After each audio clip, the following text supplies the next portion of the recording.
So here we are again with Loop Hero, and because some guy on Reddit decided that I must be cheating, I have removed the I changes that I made, and we're going to do the whole thing. However long that's going to take.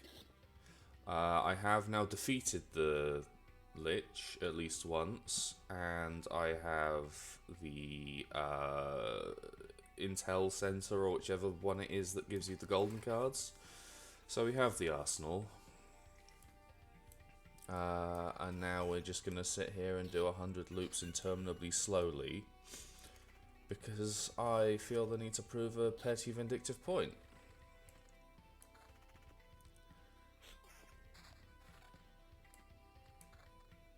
Probably shouldn't have done that.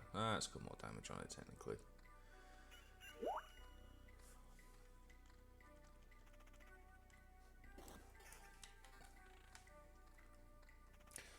So despite the fact that I brought it up during the video,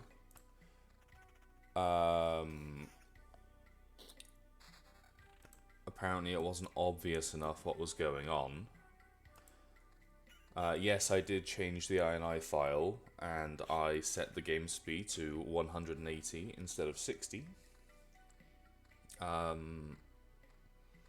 Which made things move a little quicker. But apparently,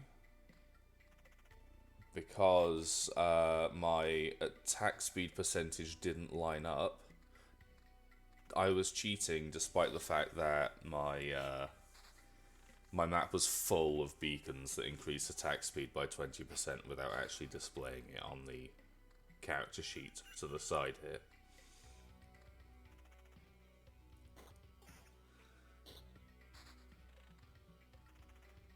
And maybe just here on loop 3 you can see why people are using these INI tweaks. It's not in order to gain an unfair advantage in the game. It's because the base game is rather slow. It takes a long time to get going.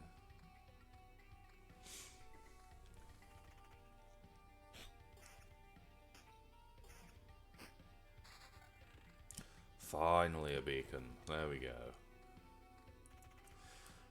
Now the one thing I will cop to with the last video and this one is that I did roll the map a few times in order to get one with a good layout.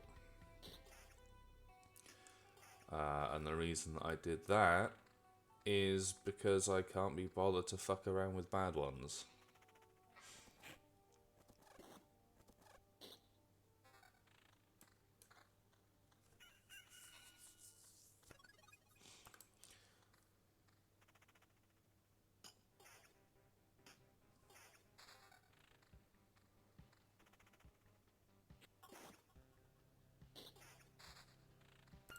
Oh, another beacon. Lovely. Put that there. The logic for placing beacons, as far as I can tell, is basically put one where you're going to do most of your fighting, and then just cover as many tiles as you can. But yeah, you can see that has 40% move speed within range, and 20% attack speed for all units. That is why our little fella was moving and attacking quite as quickly as he was.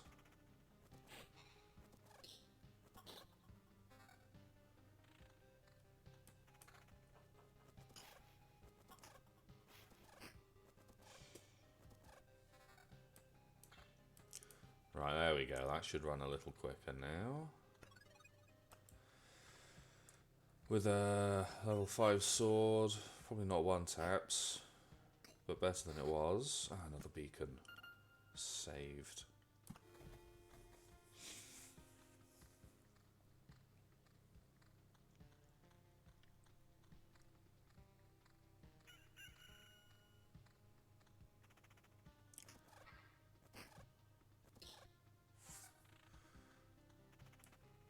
More damage, that's all we need.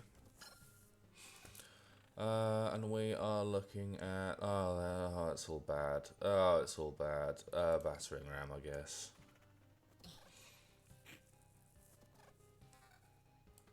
None of those are really of interest to us.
Lovely. Defense, shield of defense.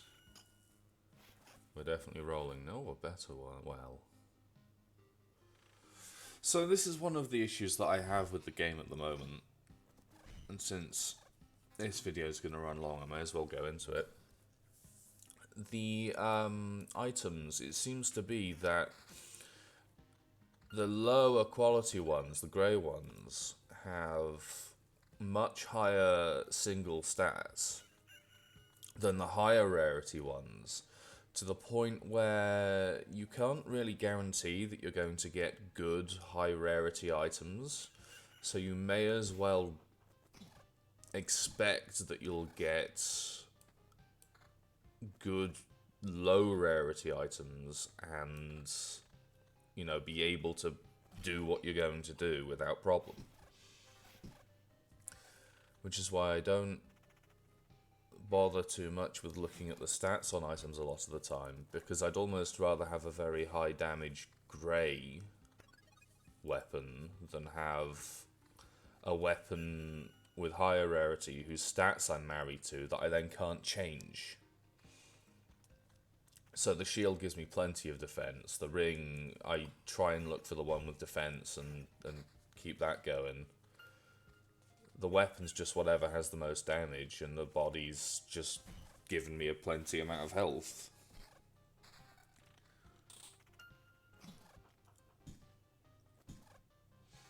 Ah, lovely. There we go. I really need to replace this body armor. Oh. Oh, a rogue. I'd love that dirk.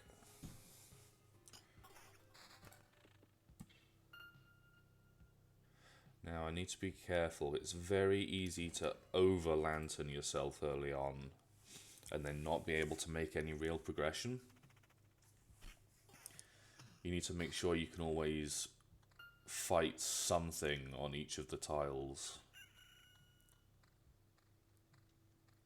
until at least you've got all of your stuff. And there's another level, which gives us deep pockets. Oh, I love a bit of deep pockets. As I say, this save file has now beaten the Lich, because, well, I wasn't expecting to have to defend my honor from some guy on Reddit who thinks I'm a cheater. And a fraud, and a liar, were the accusations levelled against me. And yeah, I am a bit salty about it. You know, you put a bit of content out there in good faith. Some guy decides that you're bad for it, you know.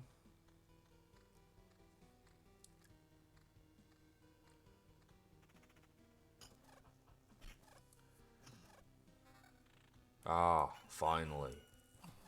Good, good, good.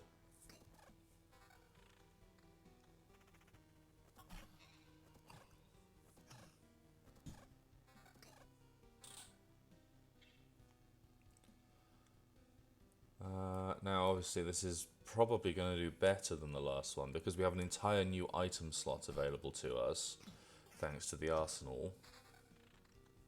And we didn't really care about item quality in the first place. We'll have to wait until the end, obviously, to see how well it goes, but I have high hopes.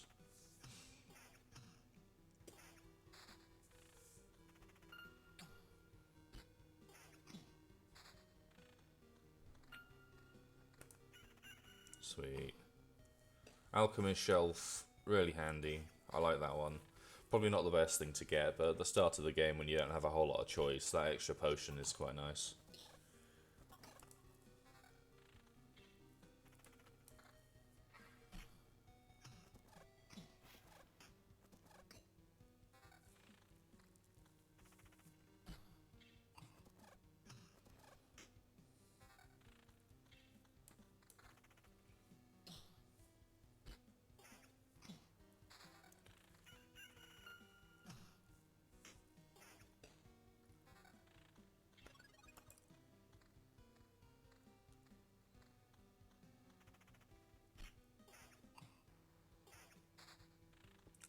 Finally, some more ruins. I think we can probably stack them up now. We have 33 defense. We need a new shield, really. But I think we'll probably survive some consecutive ruins. They're doing what? 16, 30 odd damage total?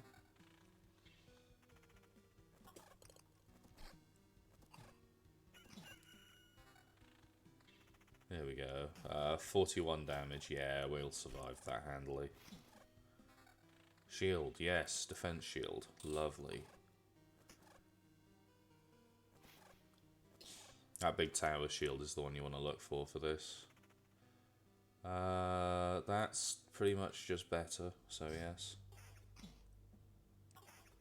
No vamp at the moment, but we are so early on that it doesn't really matter.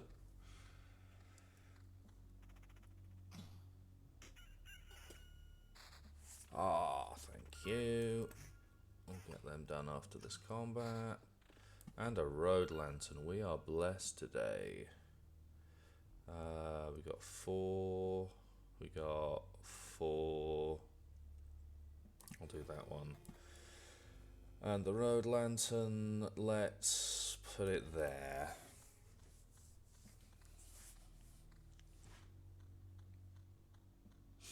So ideally we want to make sure we're fighting no more than 2 of these scorch worms on each tile at the moment.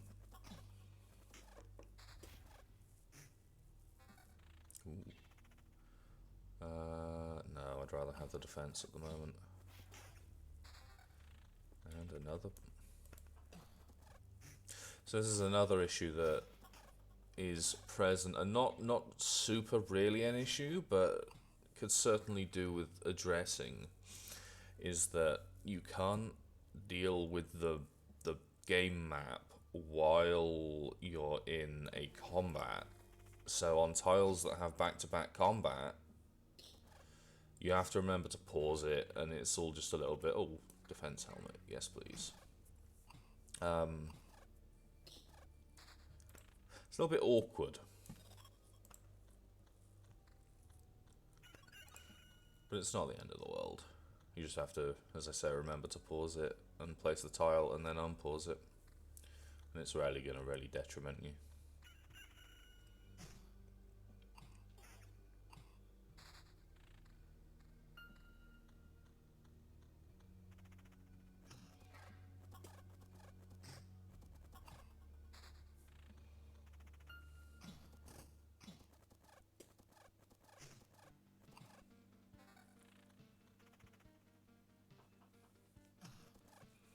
So because we don't really care that much about retaliation damage, 33, 39, yeah. Because we don't really care about retaliation damage, the helmet really is just a slot for more attack speed and more defense.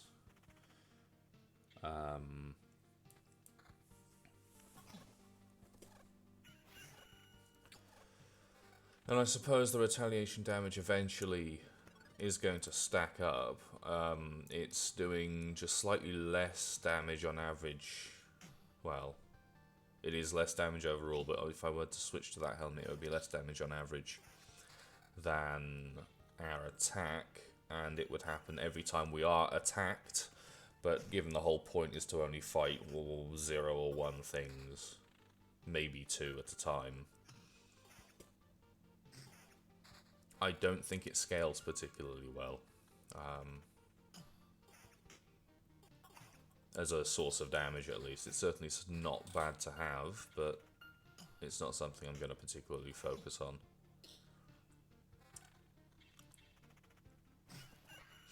Got a bit of a dearth of items at the moment, which isn't great. I say that just as a new spear shows up.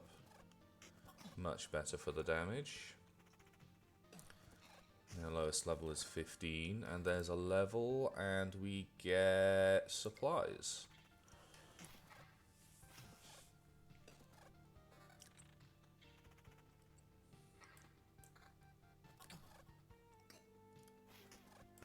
So now you'll see, as we come round the... attack speed. I'd rather have the defense. As we come around the loop back into the camp, 10% minimum 1 of all of our stuff gets deposited. And this means that even if we die, we have still banked those resources. And this may seem like a waste of a perk point to some, but I find that to be really quite valuable.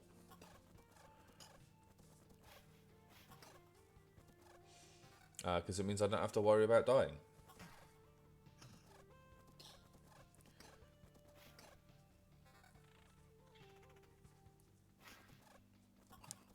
We are unlikely to get more than, in the case of the basic resources, I think 13, maybe 17 shards or whatever they're called.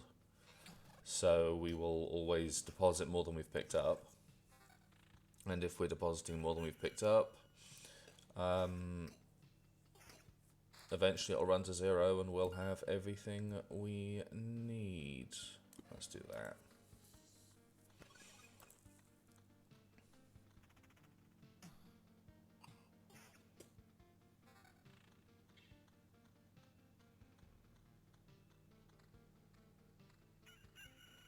Oh, please give me more beacons and find a way to make beacons stack. One obvious thing that is missing from the build at the moment is my supply does not contain any of the item that makes you deal more damage when you are within the range of a beacon or lantern.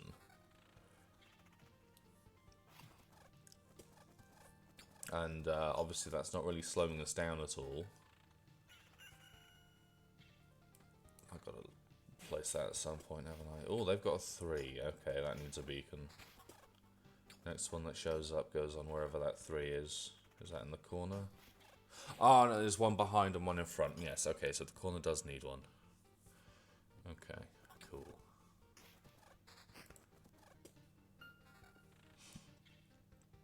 Three, 3, 1, 1. We'll put it there. See, I just get rid of a defense helmet for something that gives a bunch of attack speed and damage. And you give me a new lower level defense helmet. It's like, I'm looking for defense. I'm going to pick it, but... I don't really want to. That is better, I think. So attack speed. Attack speed is really easy to sleep on.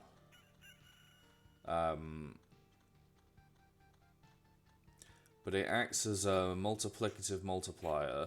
Well, it acts as a multiplier to your damage and your vampirism. So as long as you aren't running out of stamina, which is the little grey bar you can see underneath the hero there, which really isn't very well explained by the game. As long as you don't run out of stamina, then you won't well, you will reap the full benefit from attack speed.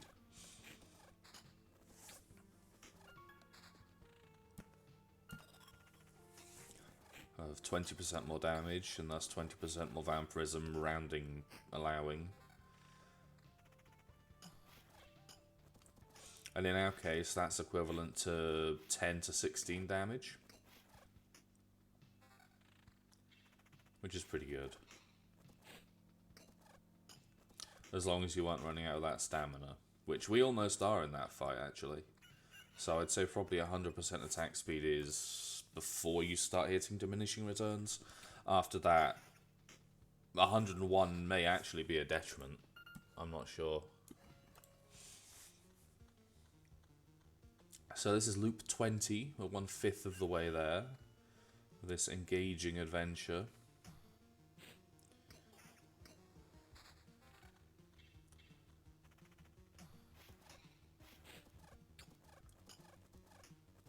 And you can see already we're in a state similar to the one we were in the previous video, in which nothing can really threaten us, and I believe this will remain true all the way through to probably around the same kind of point, assuming we don't get screwed by items.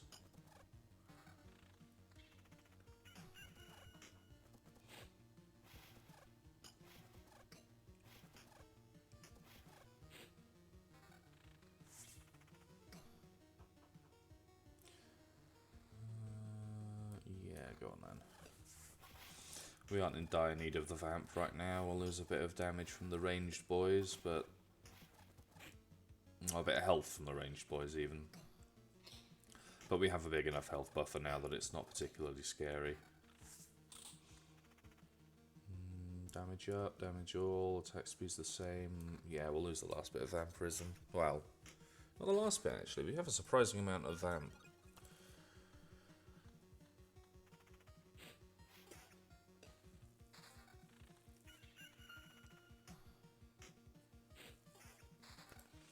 Another beacon, another 3 tiles covered.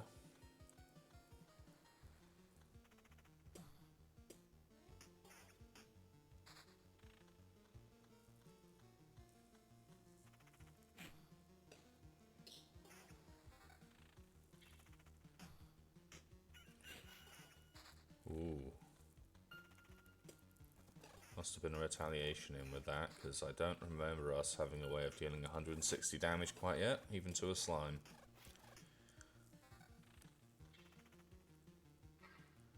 No, that's not really worth losing it. The attack speed's doing too much.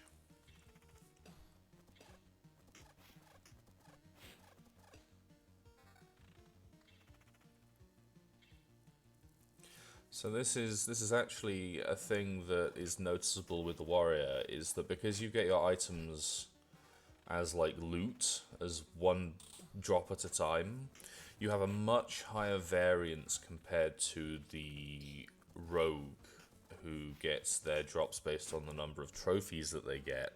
And as far as I can tell, it scales level and rarity with the number of trophies you get. Beacon for 1. Hype, we're nearly done with them. So you end up sometimes on the warrior and indeed on the necromancer with a bit of a stagnation of items. Yeah, we'll use that.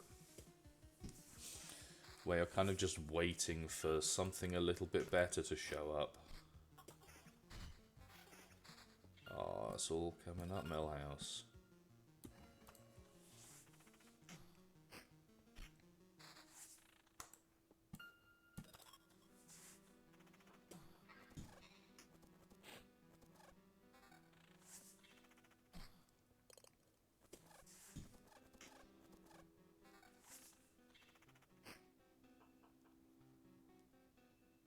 Yeah, I'd rather have the attack speed.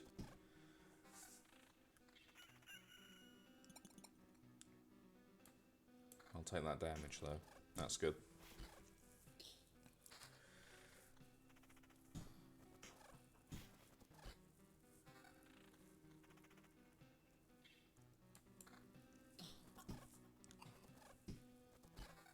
It's a bit unfortunate, really, that we haven't seen any of the defense-based perks so far.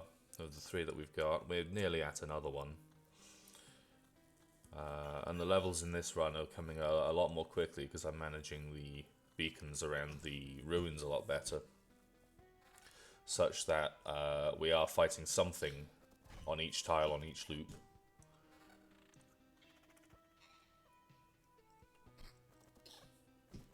So we are getting a much better flow of cards, and we're getting a much better income of experience. Each one of these boys is worth apparently 17 experience, compared to the 4, I think, that you get from slimes. Jeez. And yes, the supplies perk, as it turns out, does work with the supply items, so you will get them through 20% attack speed off 15 damage to all. At 92 attack speed, I think the damage is better.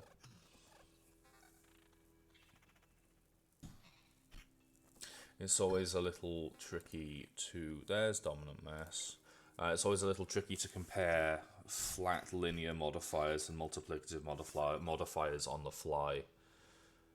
You'd be surprised at what the breakpoints can be.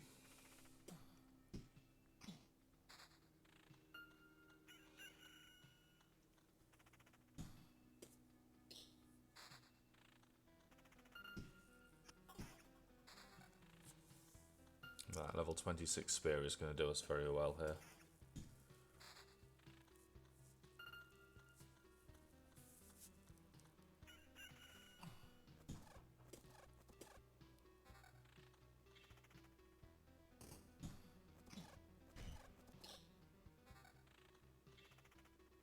That's good. So Dominant Mass. Dominant Mass is great for this build. 20% of the defense is added to damage. That's currently 22-ish. Probably 21 given rounding.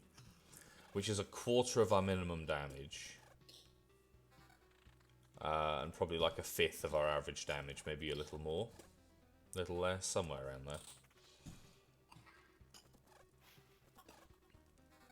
And it combos really well with the one that gives you 1 defense per loop. And given we're going to such high loop values, that is a significant amount of our defense.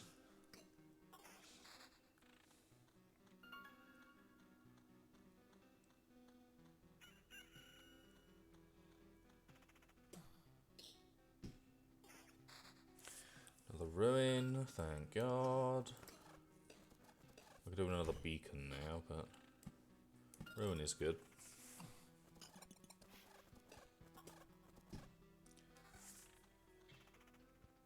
And as you can see, we're still at loop 25. We don't care about any of these guys.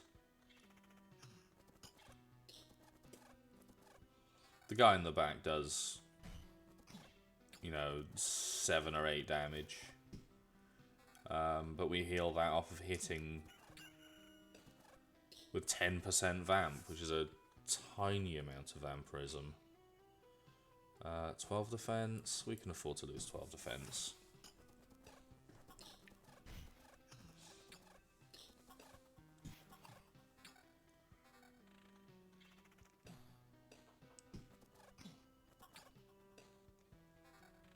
So regarding the stamina problem with attack speed, because you're getting stamina back every time you get hit,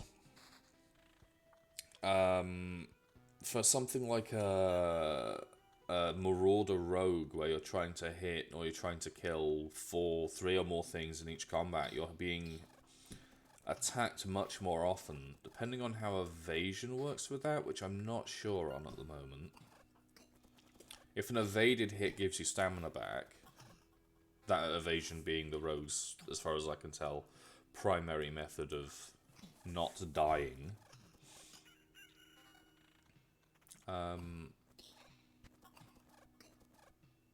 If an evaded hit does give stamina back, then you can afford to push the attack speed much higher.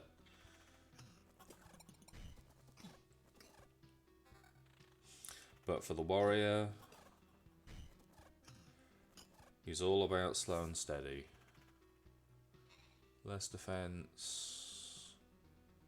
More defense overall, technically. More magic damage counter, but no, I'm happy with the shield we've got.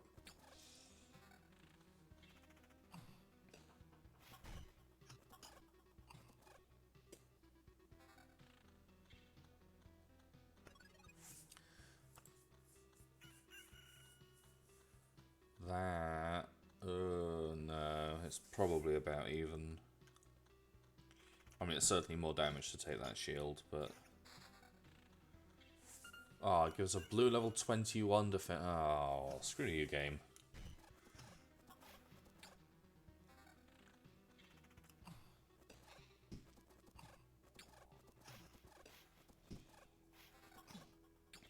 Now, of course, at this point, all of the loops are going to take... Or each subsequent loop is going to, on average, take more time than the last. Simply because we're fighting more worm things. Could that be a replacement? No defense, no attack speed. Not really. That has attack speed at least. No, I'd rather have the one we've got. Ah, here we go. Here we go. Oh, you're a boy. We're not replacing that for a few loops. He says as another one immediately shows up and could well be better. That's what, 85 against... Oh, but less attack speed, but only by 4%. That's not worth it. It wasn't worth the time to check, really.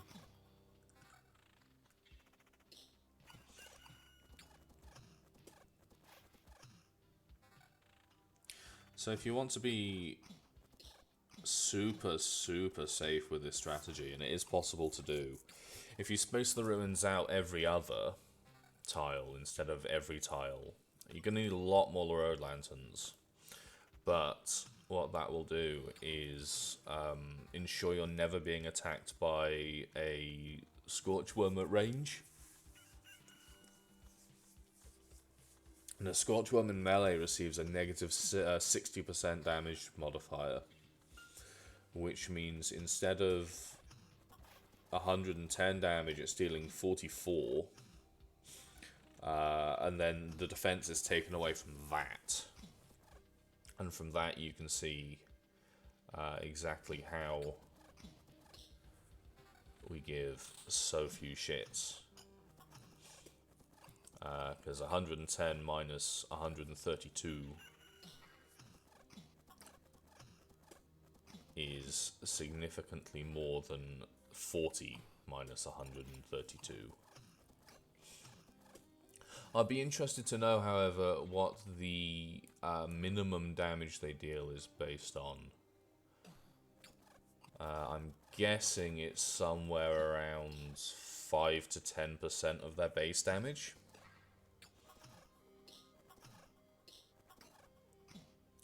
Because we are defending 100%, more than 100% of the damage, but we are taking a minimum of 6 or 7 damage from the ranged ones, and only a minimum of 2 from the melee ones.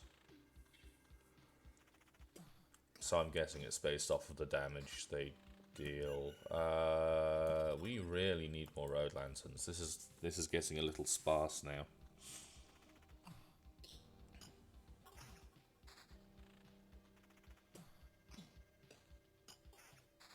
We're strong at the moment, though. We can take a tougher fight or two for a few loops.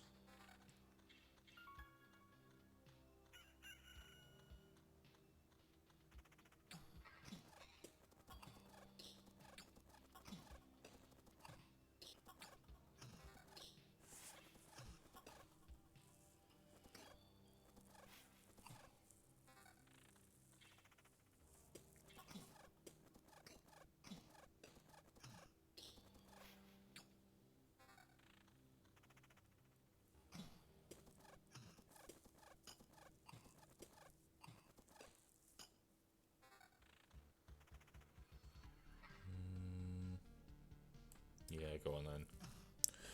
The extra damage from the damage to wall is good.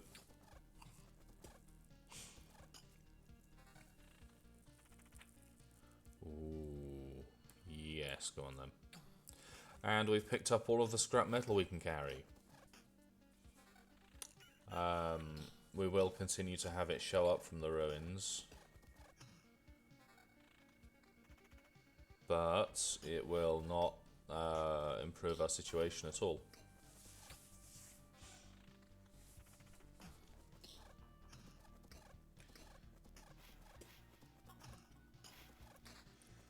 As an alternative method to, say, a rogue spider farm,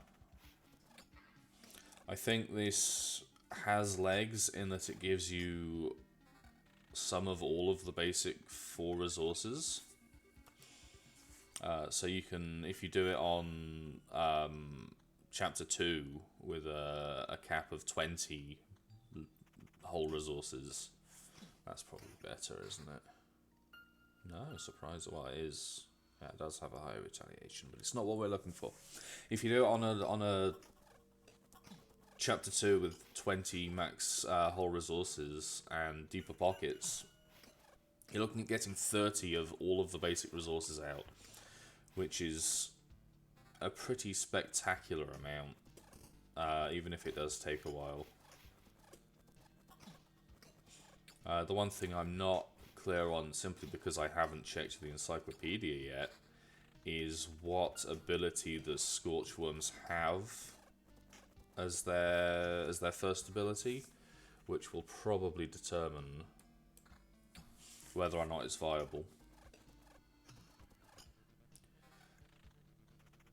Given we have been handily outscaling their damage with our defense thus far, and we don't have the perk that does it per loop, which would give us another quarter of our defense again.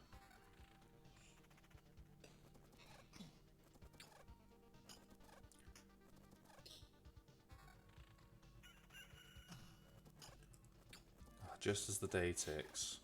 Typical. I feel like I'm getting exceptionally unlucky with the beacons. I feel like there should be more, but maybe I'm wrong. Maybe this is within expected bounds. I don't know how the deck decides what's drawn, I suppose, is the issue. So you have the 4 categories of card, and they have different minimum numbers, and personally I always run with minimum values.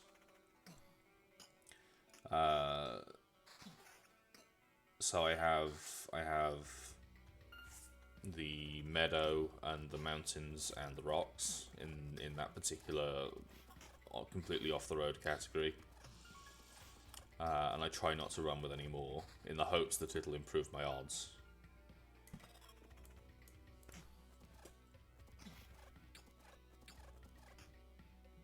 But I don't know. I mean, the game is pretty much brand new. How these things work is not documented, as far as I'm aware. Anyway, maybe I will receive a comment that points out to me how it works.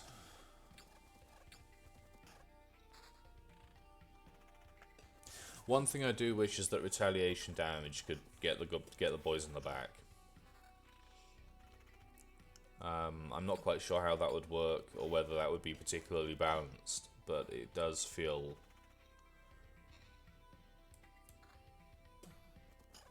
like, I don't feel like retaliation is sufficiently strong that it's not a possibility, if you get what I mean.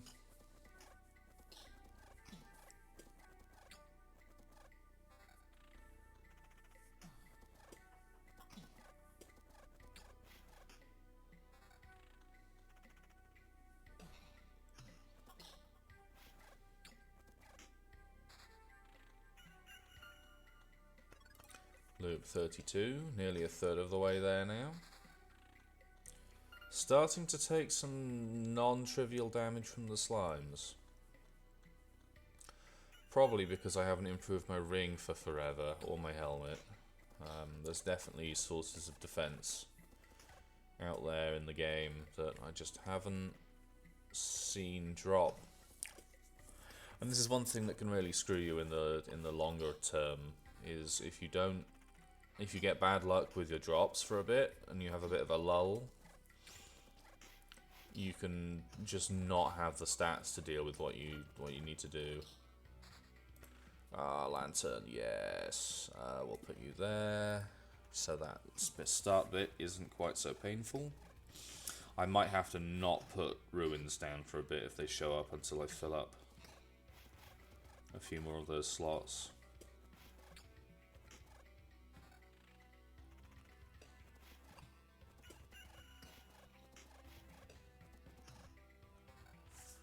.33 ring with no defense on it.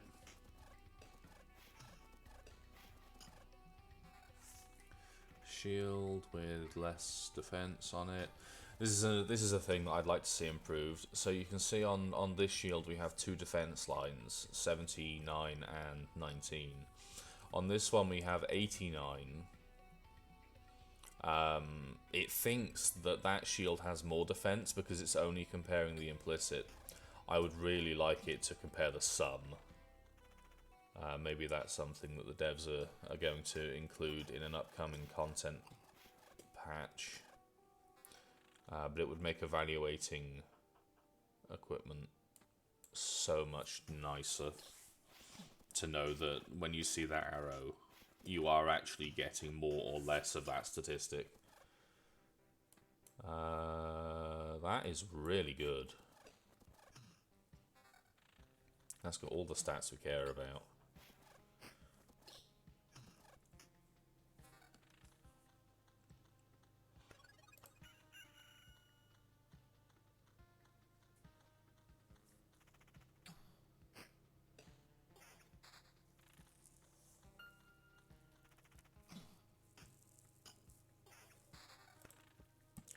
Road lantern, let's put you here. Well, let's do that. And then we can put one there to cover those two, and then they've all got 3, I think, at that point.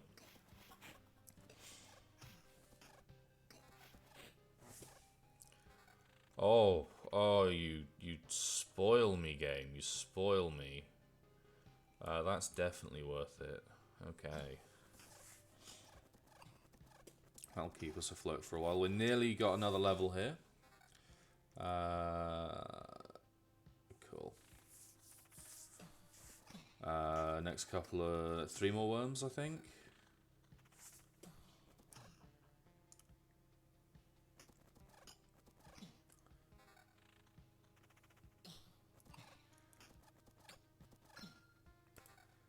And we have a bunch of crap I don't care about. I'm gonna say Surveyor. And I think in the last one, it took till the very end of the run before we had 5 traits. And we haven't even got the reroll one, which counts as a trait awkwardly. Oh, that's probably worth losing 16 damage for. Or 16 defense even. So yeah, you can really see how the better management of the road lanterns really does impact. I'm gonna go ahead and just turn that off for now. It's a really important setting when you're playing the rogue. Because that's when you get your gear, is when you get back to the camp. So you need to pause there and check stuff. But for us right now, we're getting it piecemeal, and because we don't have the INI tweak, everything is going so slowly that we can just evaluate it all effortlessly on the fly.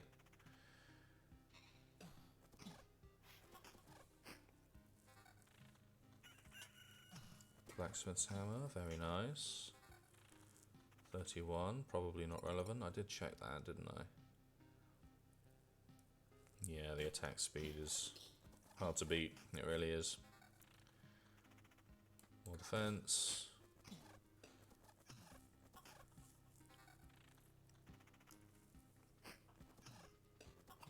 I've trained myself to always check a dirk from playing rogue, quick loot farming.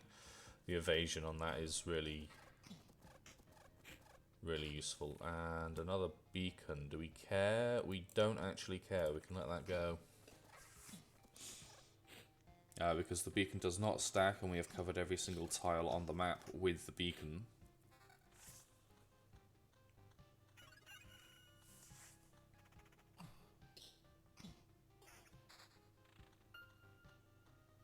All those stats and no vampirism. That's impressive.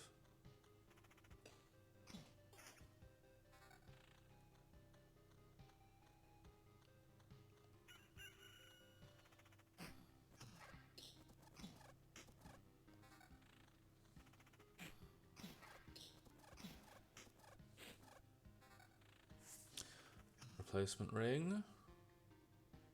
That's a pretty good ring.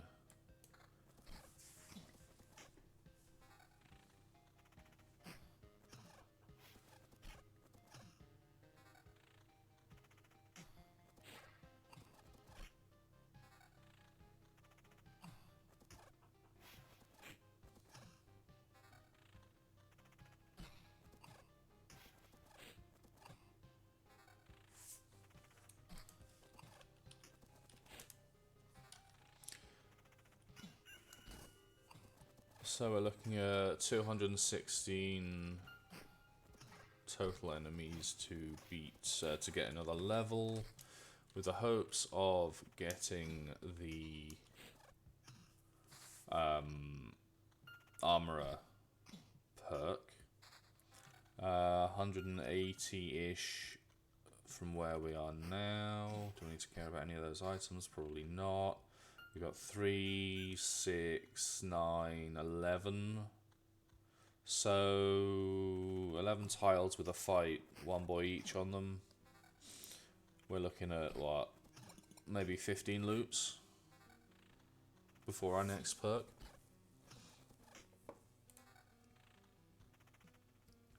Less damage, less defense. This the pole arm, really quite good.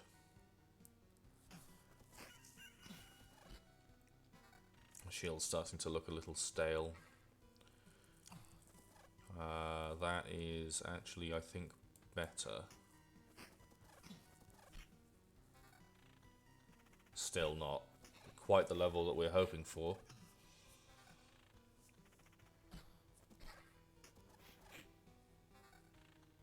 I'd be interested to know how the loot's generated. It seems to largely be within about 20% of the level, with a few notable outliers. That level 20 ring there is considerably worse. I'm not sure how quality is done though, because some games you get nothing, and then some it's all yellows, all oranges.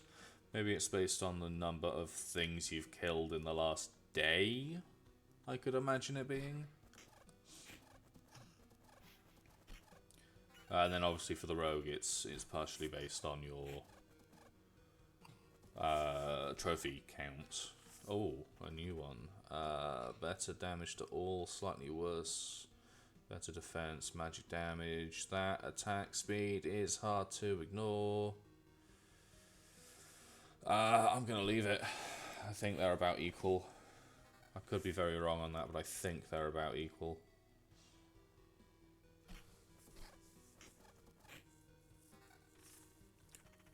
Is that our first level 40 something? With that attack speed, yeah, that's worth having. Because we're only killing one thing, basically we've got our entire stamina bar that we just want to burn through as quickly as possible. And if ever that stamina bar is not enough to kill something, then we have, well, we have problems. We probably don't have enough damage.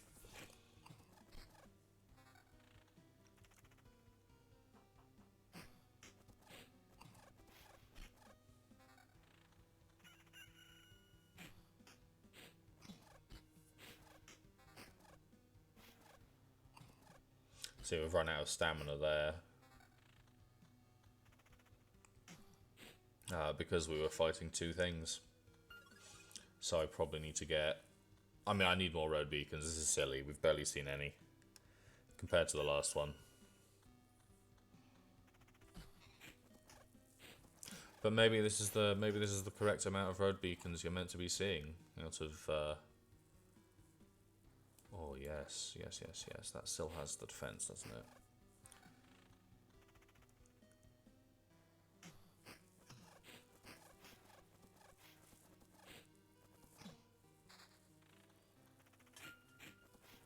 Old frying pan. Got crawling over that finish line.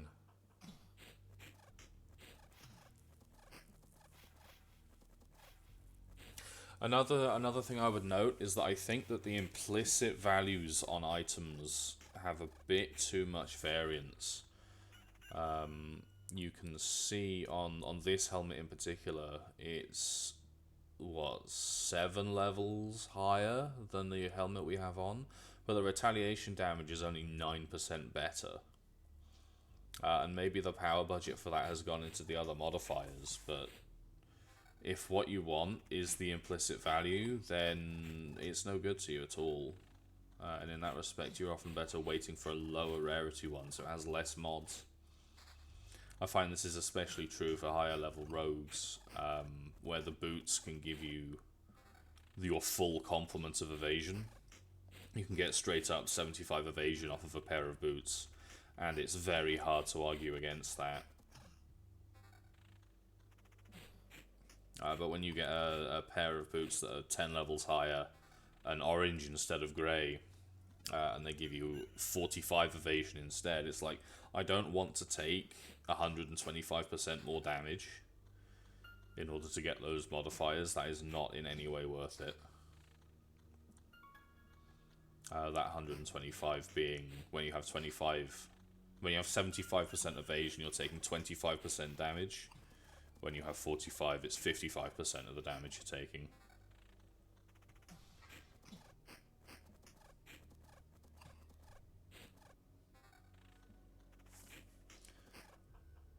Nah, worse across the board.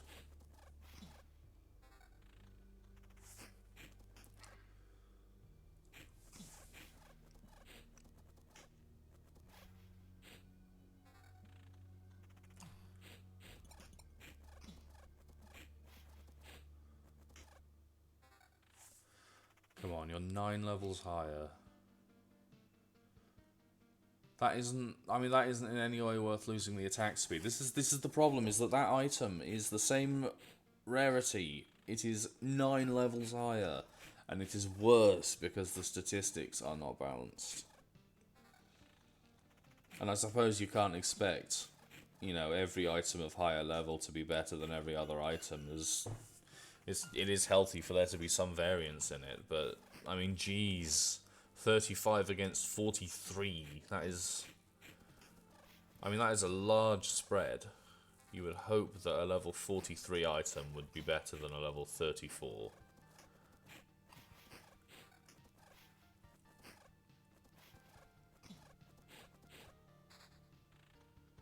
Just going to hold on to this ruin here until I'm hoping that we'll see...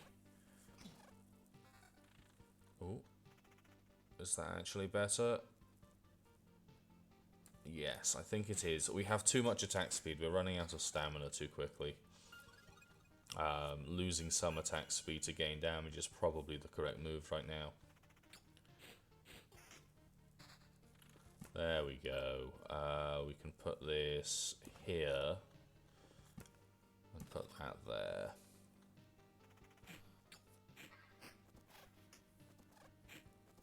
And while that is a net, I think that was a net gain of 1. Ahaha, finally. A net gain of 1 potential Scorchworm per loop. It also gives us more resources every loop. Which I guess, we're going to cap out before we get to 100. We've run through all of our metal already, that's gone. I wish it showed you how many you've collected, not only how many you have. That would be really helpful in figuring out how much further you really need to go. This is our boy, right? If you're doing this, you really want these brass candlesticks. 5% increased damage when in range of a road lantern or beacon. You're always in range of at least one of them with this. So each one of those is giving you the 5% damage at all times. I believe the effects don't stack applies to being next to a road lantern and a beacon. So you only get 5% if you're adjacent to or if you're next to both, or in range of both. But I believe multiple brass candlesticks do stack. It would be really dumb if they didn't, because you're losing opportunity. There's an opportunity cost you're paying for having more than one. We have all of our memory fragments. If I had the thing that let you pay books for encyclopedia entries, that would be really good, but at the moment I genuinely do not have a use for them.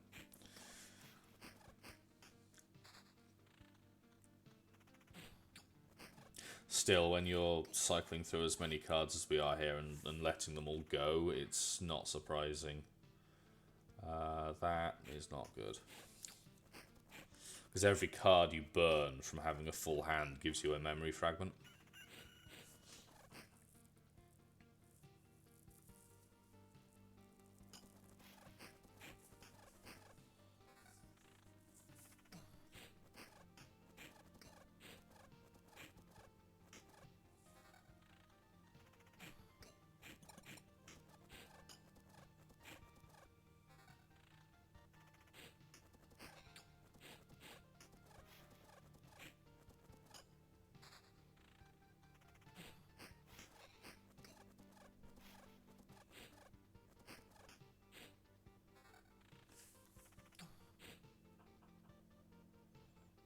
Yeah, that's the stuff. That's that good. And another one of these. Hallelujah. Come on, stamina. Hurry up. There we go. We'll get you there.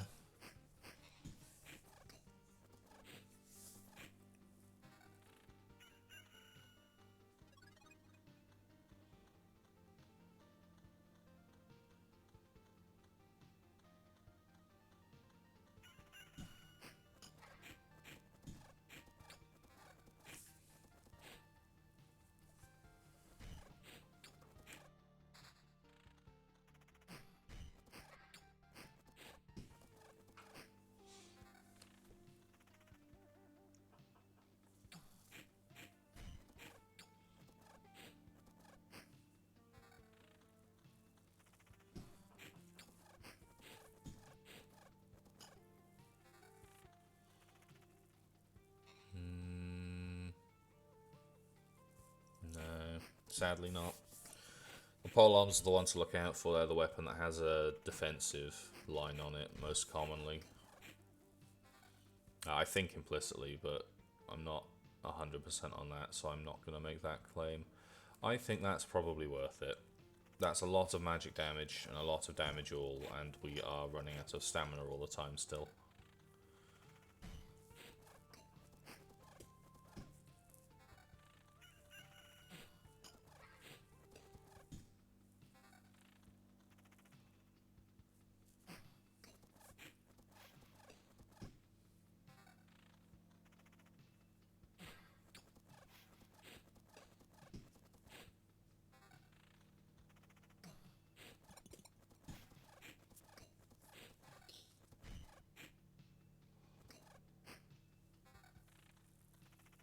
Coming up to the end of loop 42, and still we don't care about any of these mobs at all. I don't think we've been off max health for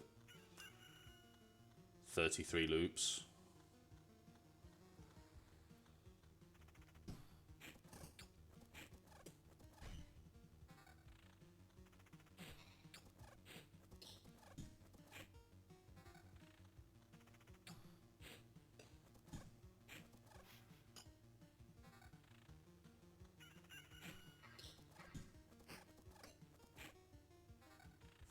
That's probably an upgrade.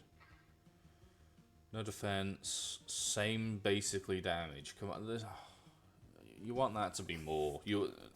I don't think it's unreasonable to ask for the implicit to always be more on a higher level item, and then the other stats are balanced from there.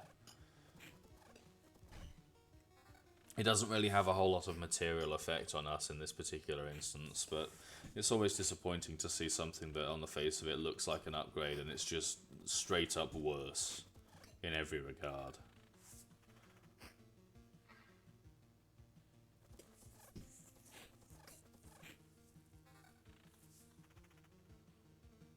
See, that's got the damage. We lose 19 defense. How much are they doing? 200. I don't really want to. I don't think that damage is going to hit us a breakpoint. It would probably be worth taking if the extra damage meant that we needed one less attack to kill everything on the screen. Because that is the instance in which damage is the best form of defense, is if you are one-tapping everything, it can't deal damage back to you, and that's the principle on which the rogue works.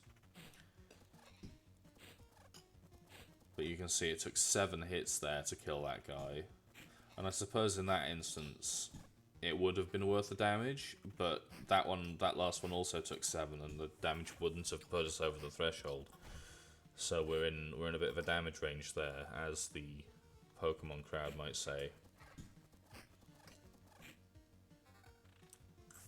And we're not going to climb out of that damage range with that little damage.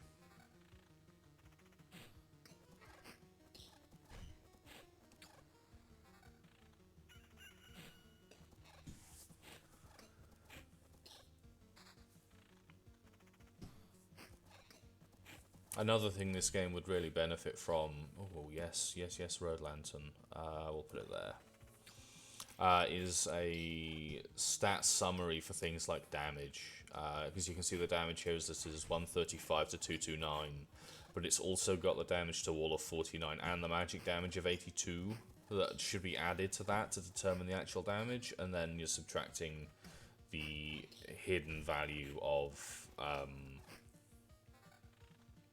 the enemy's defense, which presumably scales with loot. But it makes it much easier to figure out what's going on and how much damage is actually worth if you have a total damage stat like that. And I suppose, arguably, some of the skill in the game is being able to tally that kind of thing on the fly. But that kind of artificially introduced mental arithmetic difficulty isn't really super engaging. And indeed, for a lot of people, it can be actively off-putting. Especially for those out there who have dyscalculia or are just not particularly confident with it. They can feel kind of put out by that. Doesn't necessarily mean it's an invalid design decision to make, but it's something that's worth keeping in mind. We have maxed out our rations and our wood now. The only resource we can gain at this point is rock.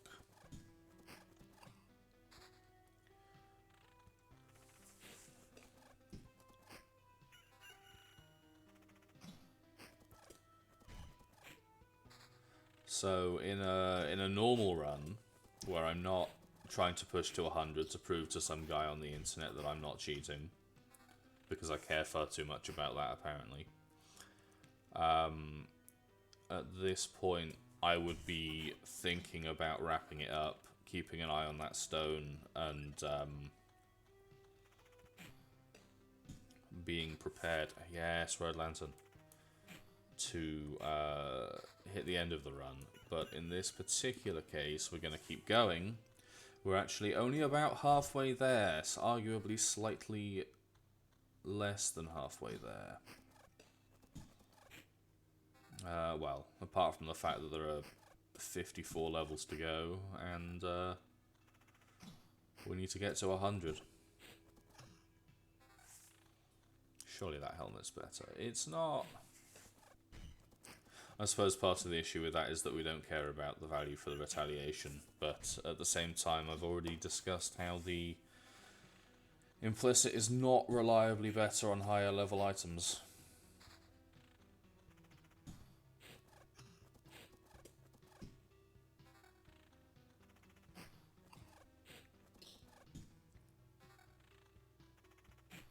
And I'm sure at this point, even as we are less than halfway through, the argument for a faster game speed is quite evident.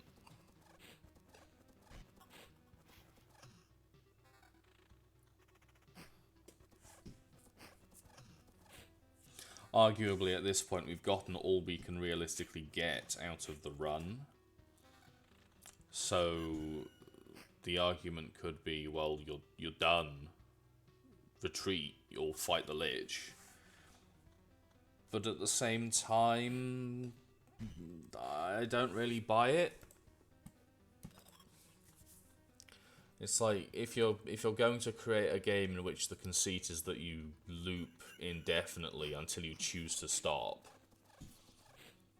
when the limiting factor is the patience of the player rather than the mechanical engagement, it kind of doesn't wash in that regard.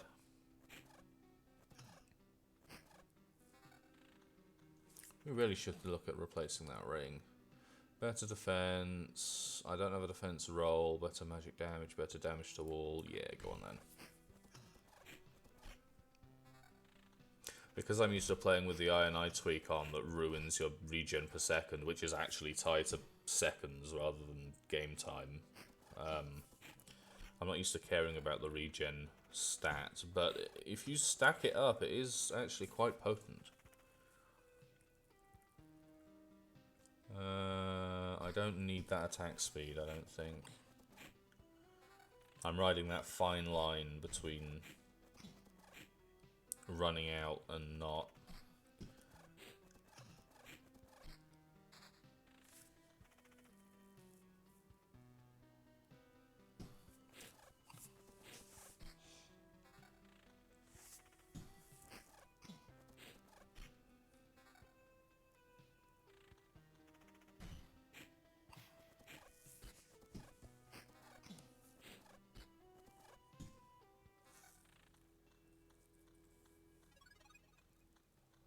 We're close to that next level, which it's starting to get to the point where it has no option but to offer me the thing that I want, which is useful.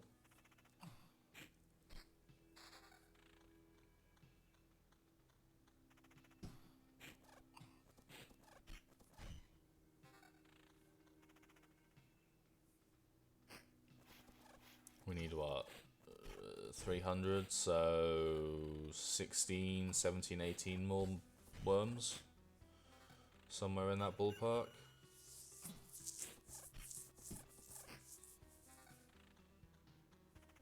Hey, it has defense, it has damage, it has regen. An upgrade, lovely. So probably towards the end of the next loop, I would imagine we'll get that level. Which at this point may well be 50 defense, which is going to keep us sitting pretty for a while.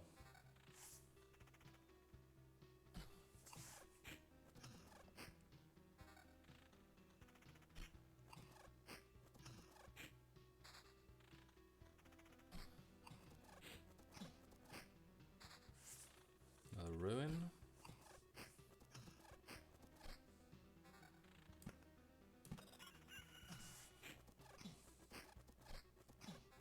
And really, I suppose at this point, there's very little point in putting down more ruins. Because we can't gain any more resources, we've capped everything out. But at the same time, it's kind of acting as a proof of concept for doing it at higher levels, depending on, again, the abilities of the Scorchworms at higher levels. So, in the interests of kind of trying to judge that viability, I'm going to keep going with the same pattern. This next mob, I think, will get us the level. Boom. Oh, come on now. I guess we'll go with Card Sharp. Blade of Dawn, probably the strictly better choice, but as I say, I want to prove concept with this particular setup.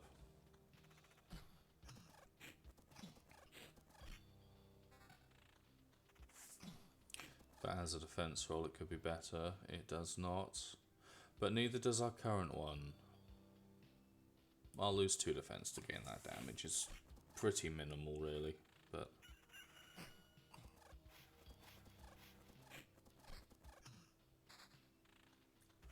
so we're going to have to weigh... Oh, Lord, how many is that? 730 over 17 is 450-ish. We have 3, 6, 9, 12, 15, 16.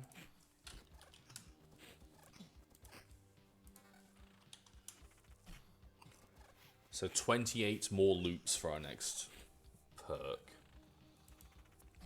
Now it may happen that item scaling isn't enough to pull this build through all the way to 100, and we die before we get to the next perk for lack of defenses. I really hope that isn't the case. I would normally expect to have seen that perk at least once by now, and I mean, how many perks have we picked up that we don't care about? We don't care about Card Shop, we don't care about Surveyor, we don't care about Battering Ram, so really that's very unfortunate.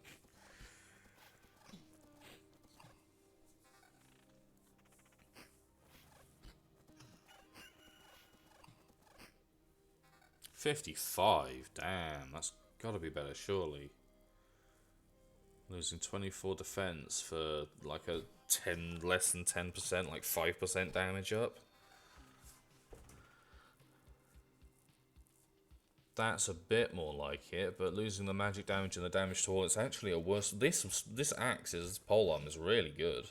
Jeez.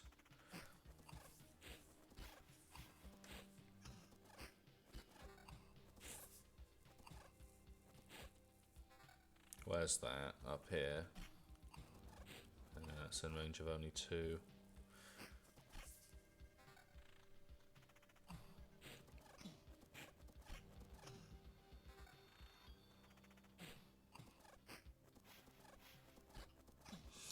So, you might wonder why I haven't, in post, sped this up so that you don't have to sit through the entire fucking run like I have in order to demonstrate this. And I haven't sped it up because... Ooh, that is straight up better.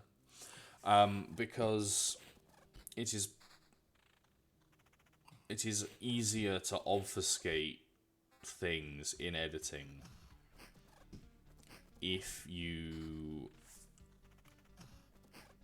change the speed of things. A number of speedrunners have been caught doing that, for instance, which is really dumb. They always need to be doing it at 1x speed. Category depending, I suppose. But given that the reason for this existing in the first place is so I can show that this is viable to 100 without any INI tweaks, to show that the tweaks that I made were not materially impactful to the success of the run, I think it probably pays to have that extra level of, I don't know, provable honesty, I suppose. How is that worse than the thing that we already have? That is stupid.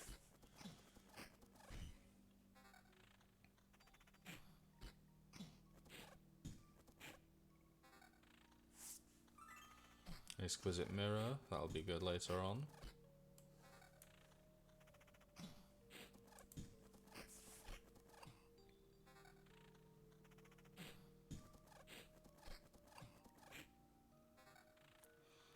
So I don't anticipate this failing in the next 30 seconds or so. So I'm actually just going to step away from my computer for a couple of moments to get a drink.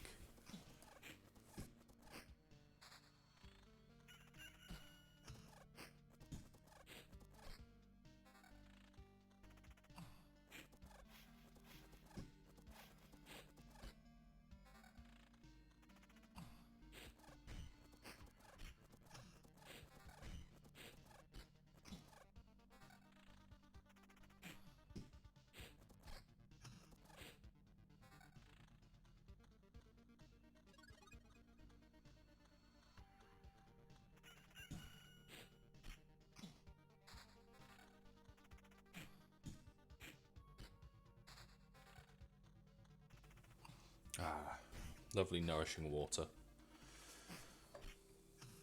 How have we got level 28 things coming through here? This is stupid. May as well not have them.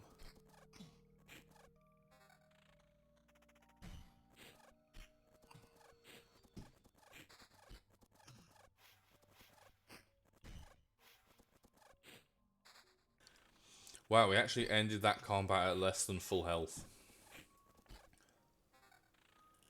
Is our defense being outscaled here? No, we just don't have any vamp or regen. Okay, that's fine then. I have no problem with that.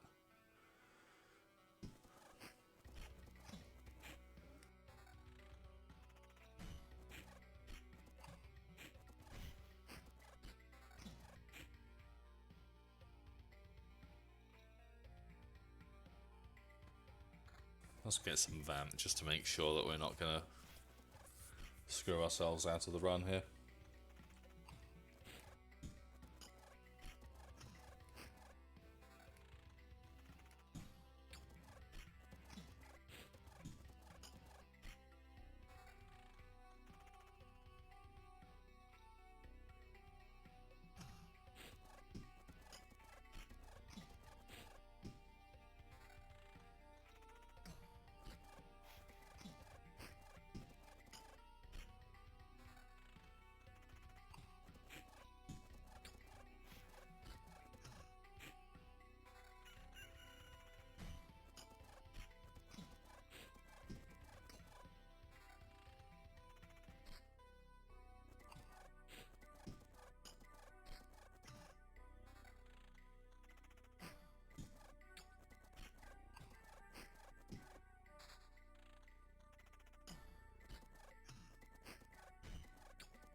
So you can see here that the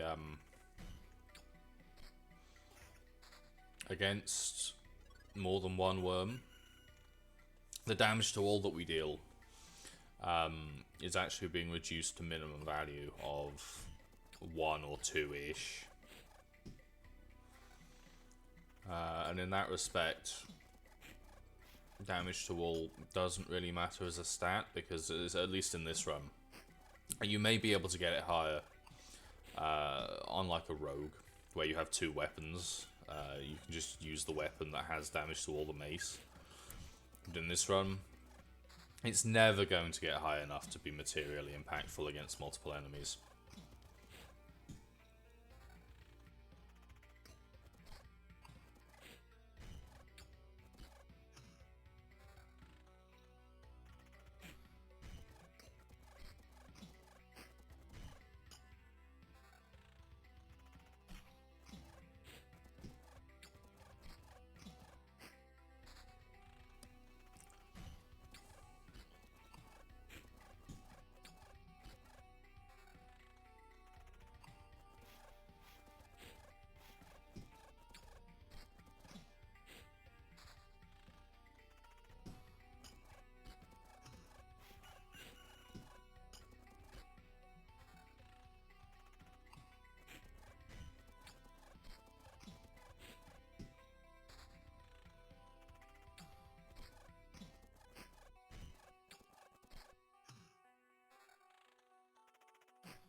And yet still, 12 levels later, that helmet hasn't been beaten. I haven't really been on it checking them, but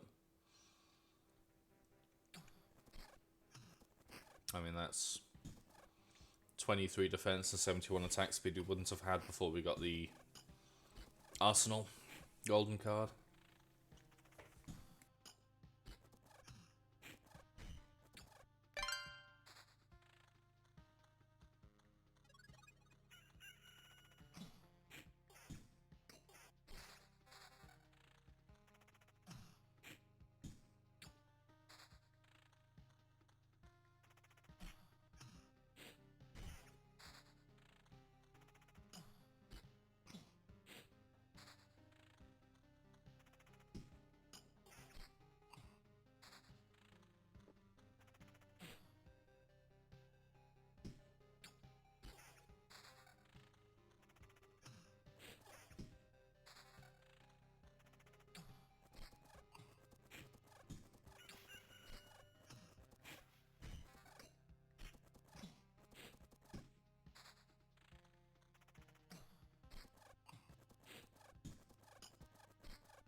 That's probably worth taking, if only because it frees us of our attack speed obligations on other pieces of gear. We can more freely replace the helmet now.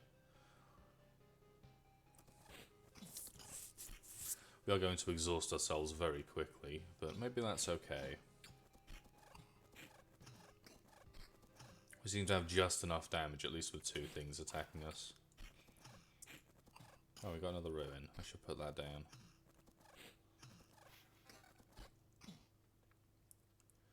Oh, come on. That probably isn't worth it. We're not taking minimum damage from the front boys anymore, so...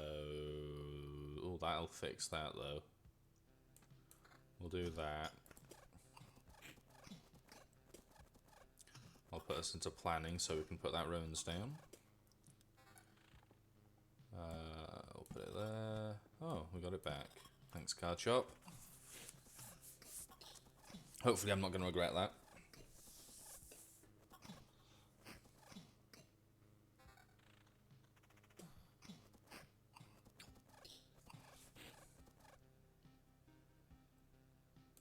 Yes, let's get the vamp on that.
Finally, another lantern.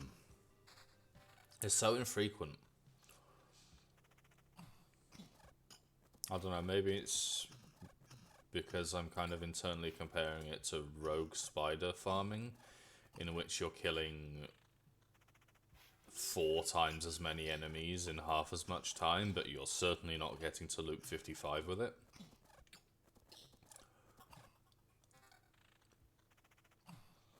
But it feels so slow to get new cards that are actually impactful. And I suppose in that regard, it doesn't help that we're ignoring 90% of the cards that we get. But, I don't know. I would expect the rate of the other cards to be slightly higher in an ideal world.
More ruins, not enough fucking lanterns.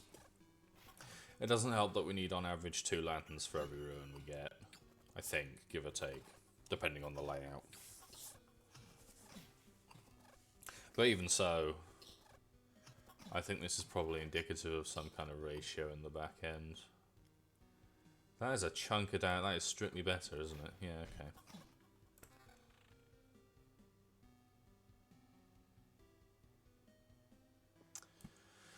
I don't really want to lose all of that. I really am outscaling my lanterns here. This is kind of bad.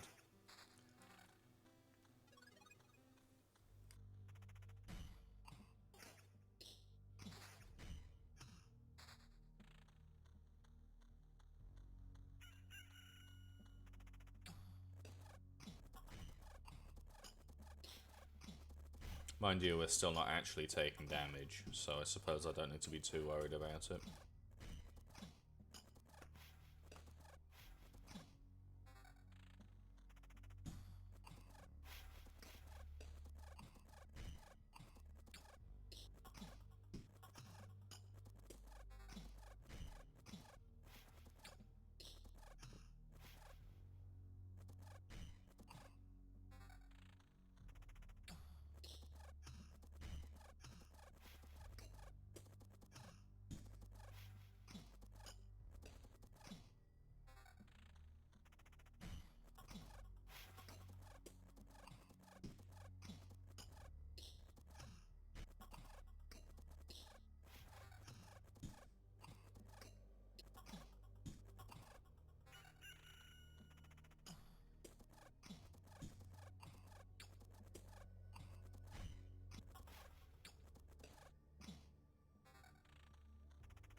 Lantern!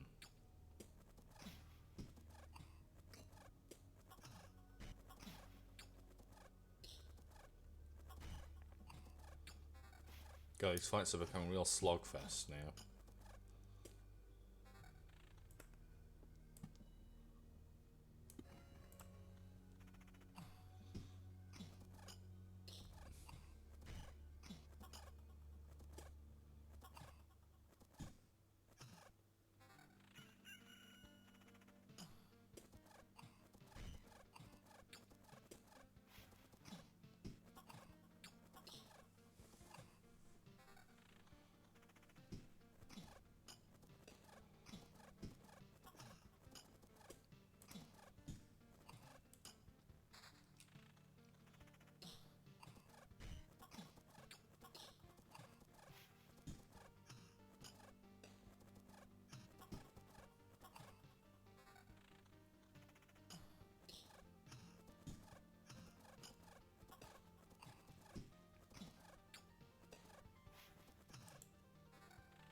At least the slimes are still fairly quick, but this is going to take a bloody long time.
We're at an awkward point here where we really could benefit from a significant amount more damage, but at the same time we don't want to lose a lot of defense in order to gain it, because that could actually kill us.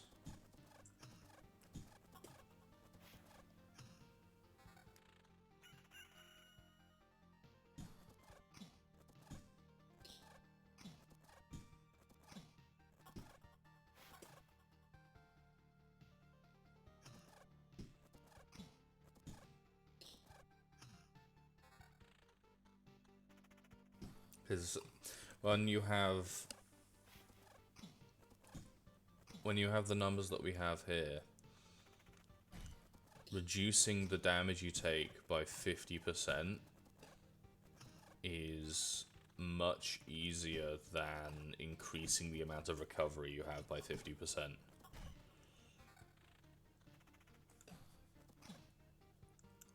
But at some point, you've kind of got to just bite the bullet and take more damage, I think. Otherwise, we are going to be here until Christmas.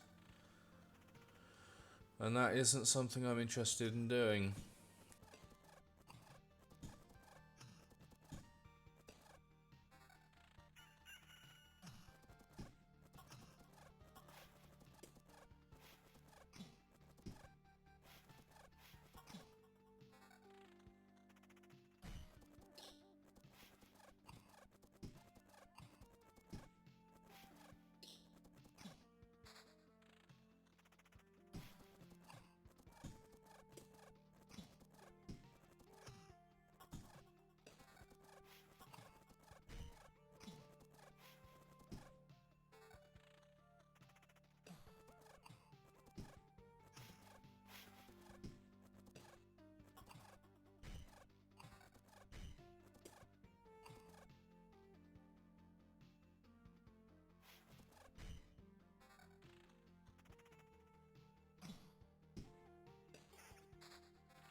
Oh, why a beacon?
actually managed to spawn 2 slimes.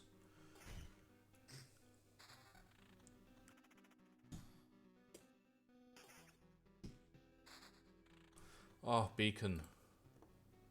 Beacon. Where do you hit the most things that don't already have 4? Probably over here somewhere. That has 3. That has 3. That has 3.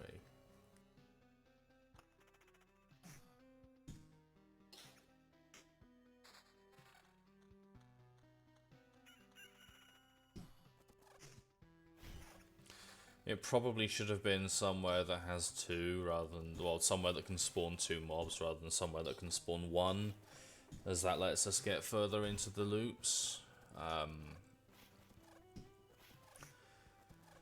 But I just want these loops to go by quicker at this point. This is glacially slow.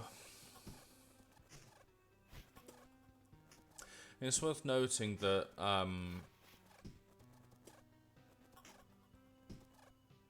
assuming that there are no ranged things that you can't hit, if you have 2 of the same mob, you take more than double the damage from the fight. Because for the duration of one thing's death, you're being hit by 2 things, and that is double the damage, and then you have the entire other last second guy to go. So you take 3 times the damage from 2 dudes than you would from 1. And 6 times the damage from 3 dudes that you would from 1. And then I want to say 10 times from 4. I think it's triangular numbers.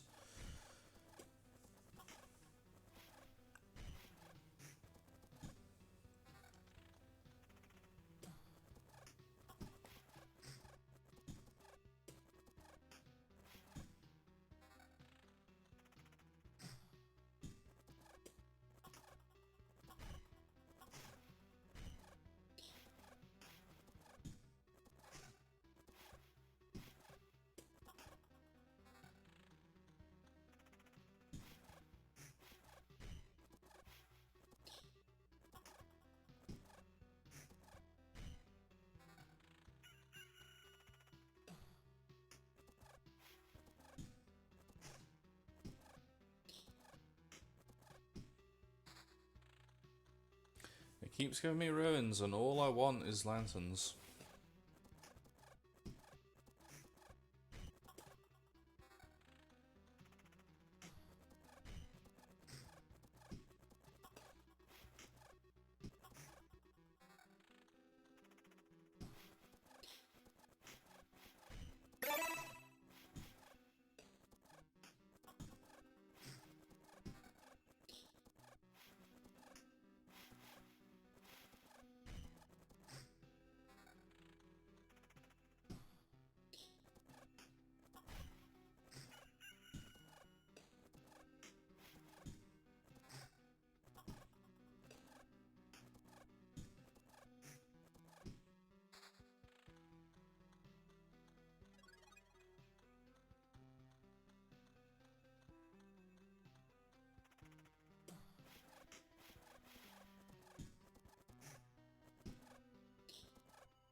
thank God. Okay. Let's put this here. Oh, card sharp. Come on. Play with me here. Not against me.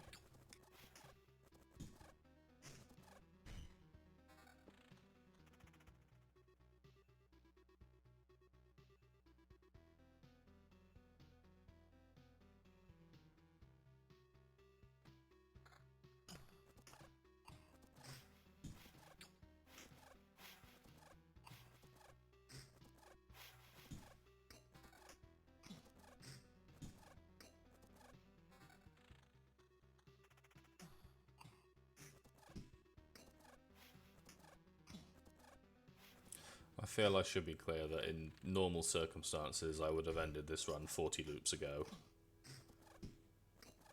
There is literally no point to this other than to prove that it is possible to do without an INI tweak.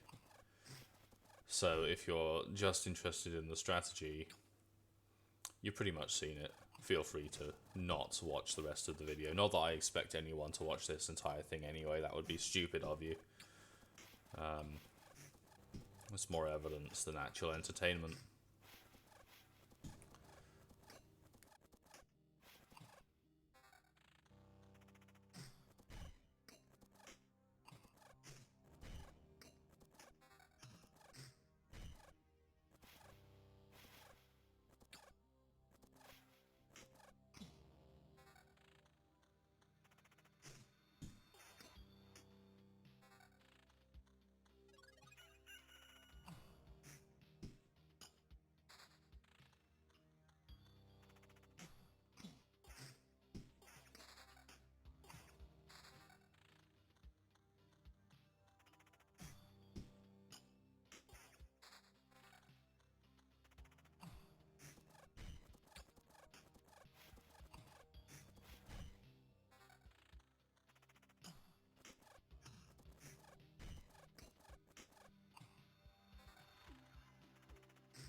Against this fight, in this fight against three of them, we've actually started to take a little bit of damage.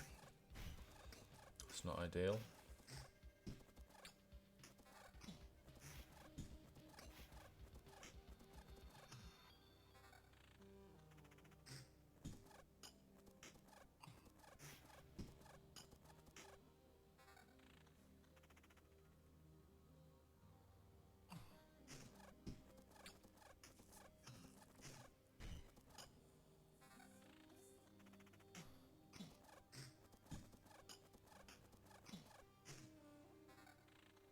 I think what I'm going to do is, if in the... I'm going to keep going until we get the next experience, the next trait, next level, whatever you want to call it. And if the one that gives you defense per level is not there, I'm going to call it at that point. I think it's reasonable to state that with an extra 60 defense, which is an extra 60 damage off the top of every attack, we could absolutely push this to loop 100, to the same point we were at in the other video. But without it, it doesn't seem to be viable for that duration. And I think any judgment on the build has to be made with that in mind. You know, I can't... There's no way to input a seed so that we get the same run again with the same map. It's always going to be slightly different. We've been very unlucky with the traits in this one. But in the interest of, I guess, you know, valid proof as to what's going on, I'll go at least that far, and we'll see where we stand with it.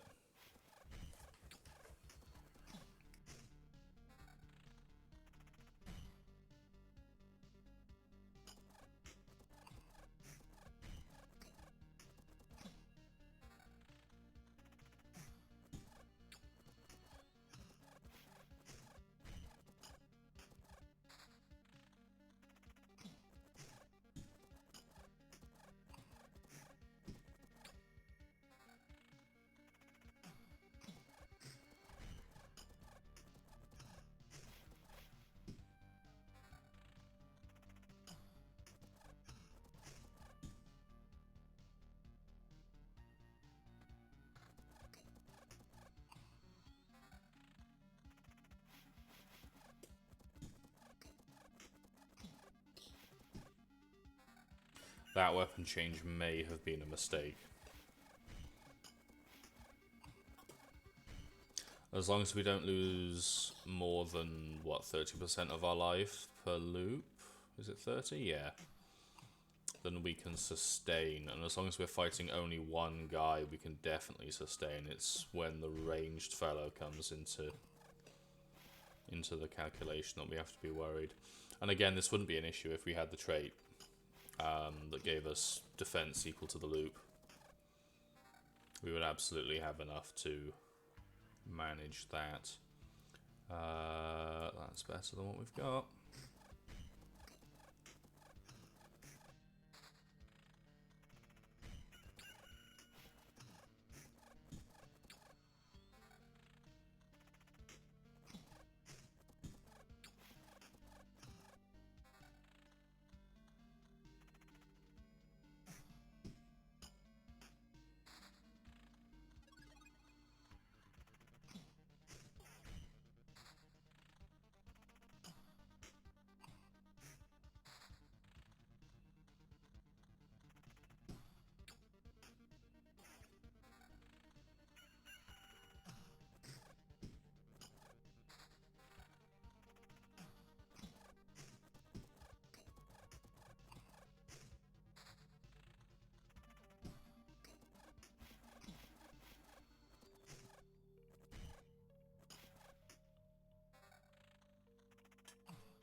I wonder if there's an edge case for fighting these ranged guys, at least, where you actually have better damage output and thus better tankiness through vampirism if you get hit more often by the ranged guys to restore your stamina.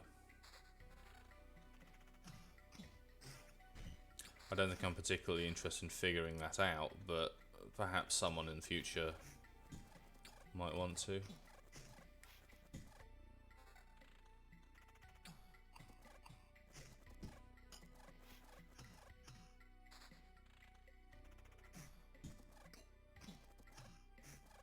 Ah, we got a lantern. Oh, praise be. Praise be the Holy Lantern. 4, 4, 4. Can we do better than 3, 4? 2, 2, 2. That one's already got 4, so it's no good. So I think here that has 3, that has 3, that has 4. So that's still only a 2. Well, if 2 is the best we can get, I'll put it there. Oh, and that one was a 2. Okay, yeah, that's better.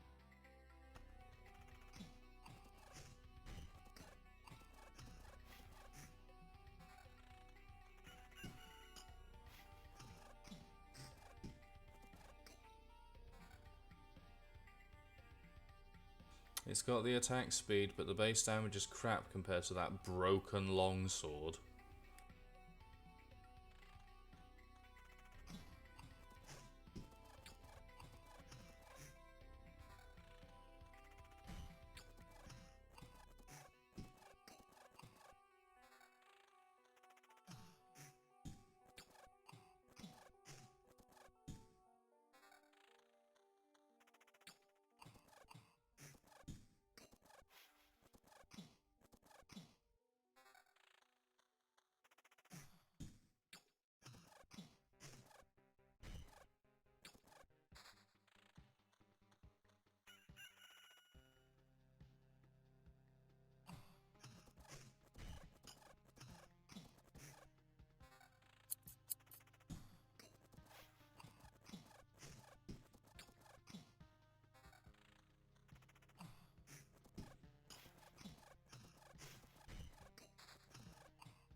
I may regret losing that attack speed, but we'll see.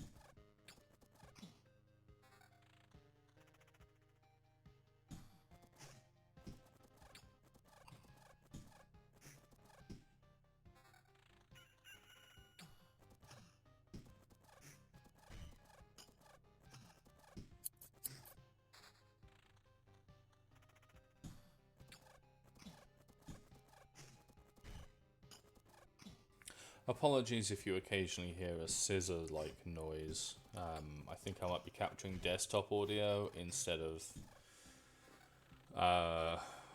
window output audio, so it's probably picking up the noise of a clicker game I have up in the background. There's another lantern. That's lovely.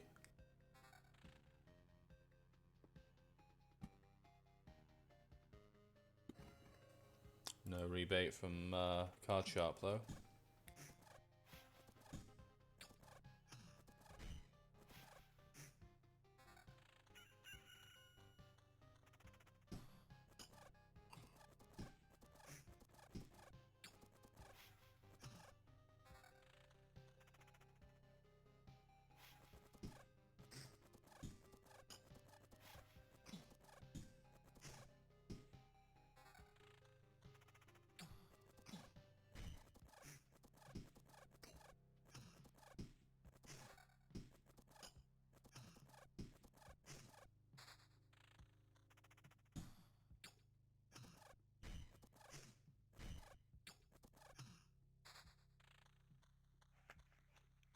Cheese.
Nearly there now. Loop 69, lol. We've got another, what, 1,100 experience to go at 17 per. It's 60 odd. More. More of these fuckboys.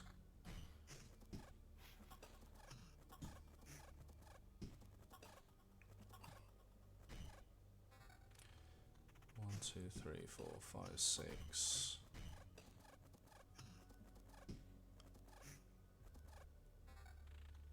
Seven, 8, 9, 10.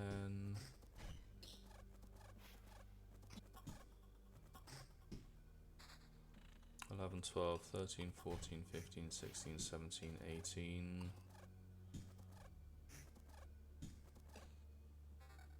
19, 20. 4 more loops, I think.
Oh.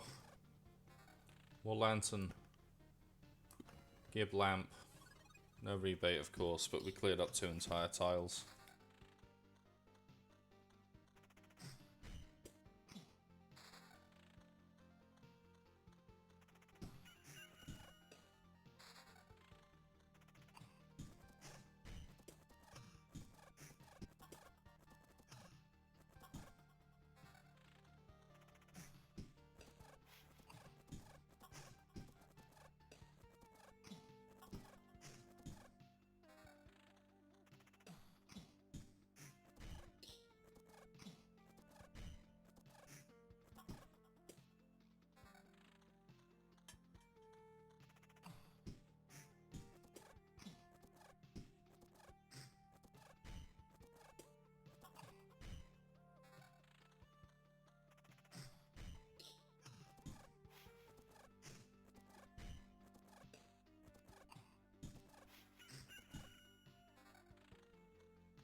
So nearly there.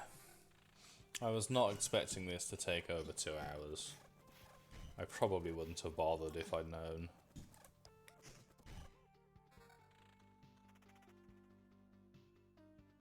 But hey, we're here now.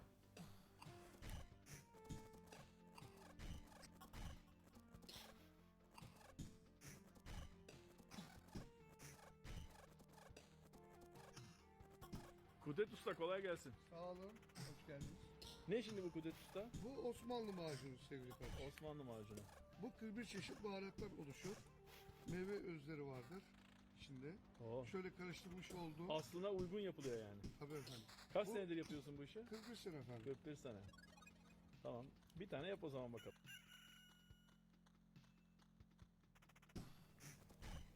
That damn desktop audio capture again. I probably shouldn't be browsing Reddit while I'm recording this, but it is interminably boring to sit here and do this at this speed. Once again, reminding why I did the INI tweak, which I am going to turn back on the minute I am done with this run. 2 times speed is not enough. If the developers happen to see this, and I don't expect they will, but if they do, please add a 4 times speed, please add a number of speeds, because it's a lovely game, it really is, I'm really enjoying it, but it is too slow at base.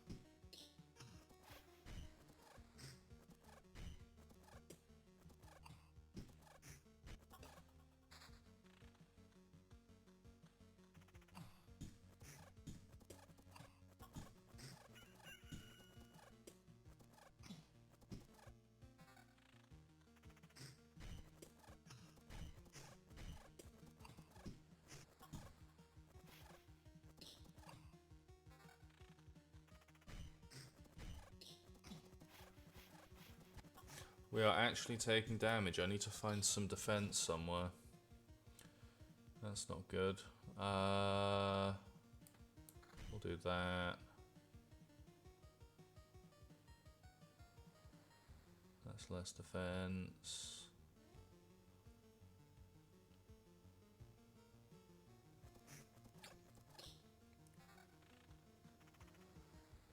That's slightly more defense, but not really enough. I figured we'd hit this point eventually where we no longer have enough defense without that perk.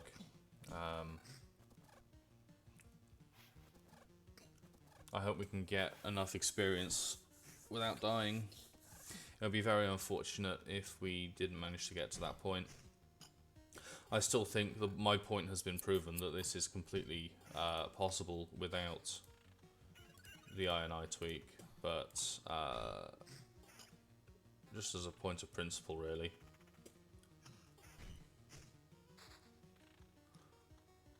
I think it'll probably be this loop that we get it, if not early in the next one.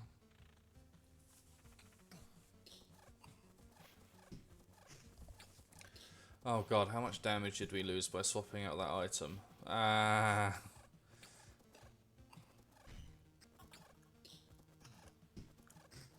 Is the issue? The other issue is that perk, which would currently give us 72 defense, would also give us, what is it, 20% for dominant mass, another 14 damage. So not only would we be free to find more damage elsewhere, we would also have that damage on top.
So close. That'll take us to what, 70, so we'll need 60, so it's another 4 after this.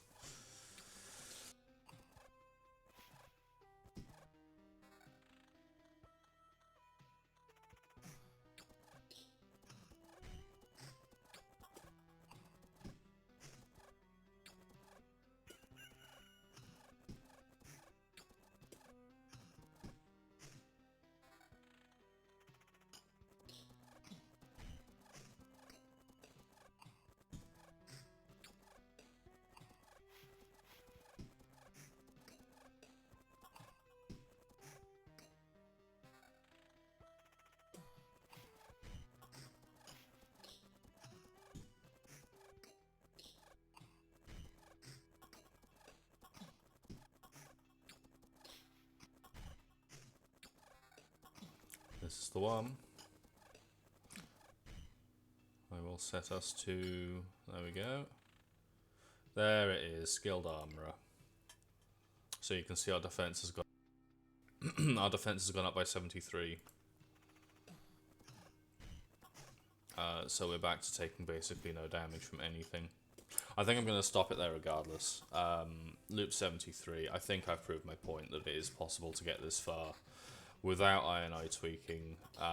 If I had a bit more luck, if I had been less aggressive with my placement of ruins.